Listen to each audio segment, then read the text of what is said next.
The name Joseph is not often heard in the world today when referring to the children of Israel. This is strange considering that the children of Joseph were given a double portion within the inheritance of the sons of Jacob. We also find that the fate of those sons is also not often remembered when it comes to the historical record of the children of Israel. We don't often hear about Joshua and the walls of Jericho. We don't often hear about Gideon and the 300, yet they played a pivotal part in the legacy and the traditions of the children of Israel within the Bible. One of the major prophets in the Hebrew Bible is Elijah. Within the New Testament, he is seen as one of the two divine spirits that appeared on Mount Tabor with Yehoshua Jesus. Yet this great prophet, who only prophesied within the kingdom of Israel, is also not often mentioned today in the land of Israel. There are no special dedications or memorials to celebrate the fact that he challenged 800 prophets of Baal and brought down fire that consumed all of them and was subsequently taken up into heaven.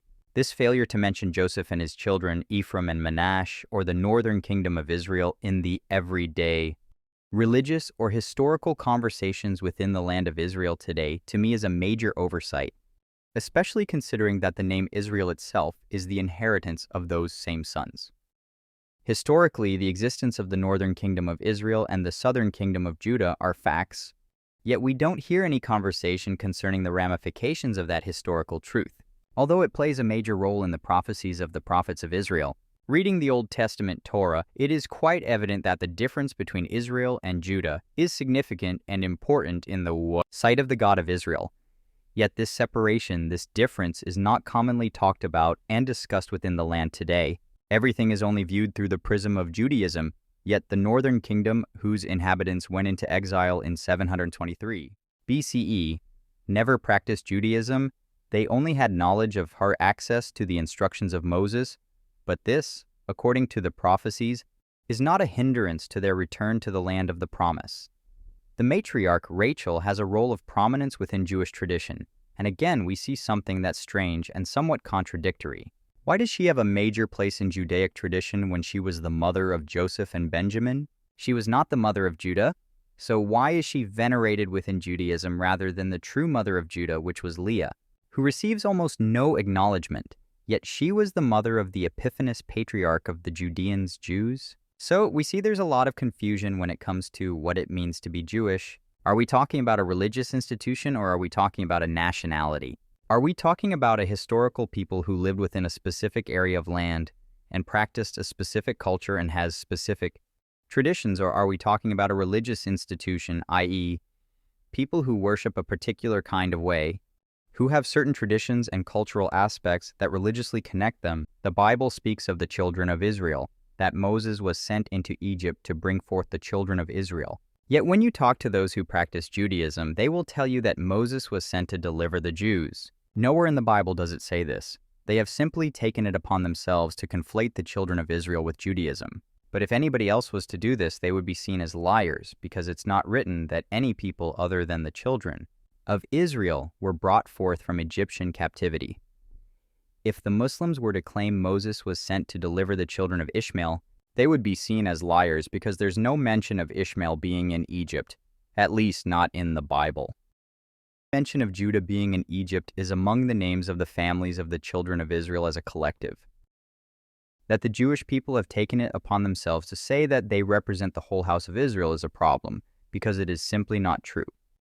When we go and read the book of Esther, where it speaks of Mordecai, her uncle, it says that he was of the tribe of Benjamin, but it refers to him as a Jew.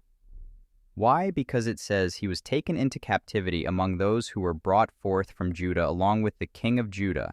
So he was a Jew, Yehudi, by citizenship, residency, because he resided in the area known as Judah, not because of his patriarchal heritage. Conflating religion, citizenship, and patriarchy creates problems, because the Bible itself is based on a patriarchal tradition. The blessings were to go through the fathers to their sons from generation to generation. The children of Israel were all first Hebrews because Abraham was a Hebrew, which made Isaac a Hebrew, which in turn made Jacob a Hebrew as well. Jacob became the first Israelite when his name was changed to Israel. His 12 sons and 1 daughter were then Israelites as well as Hebrews. However, before Jacob died, he did 3 things. He gave the blessing of the first and second born to the sons of Joseph, and he placed Ephraim the youngest before Manasseh, who was Joseph's firstborn. Within the order of heritage of the sons of Jacob, Ephraim became the firstborn. He is considered the firstborn in place of Reuben. He now has the blessing of the firstborn. Jacob also gave the blessing of his name, Israel, to the sons of Joseph, to Ephraim, and to Manasseh, and also a double portion in the family inheritance.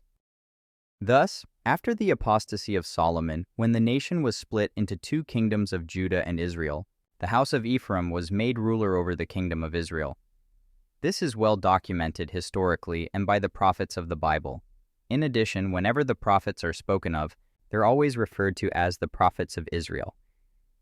Even though some of them were only in the north and some of them were only in the south, they were still called the prophets of Israel because the people collectively was always called Israel. Today we find that the Jewish people have designated their state a Jewish state, which is fine, they can do that.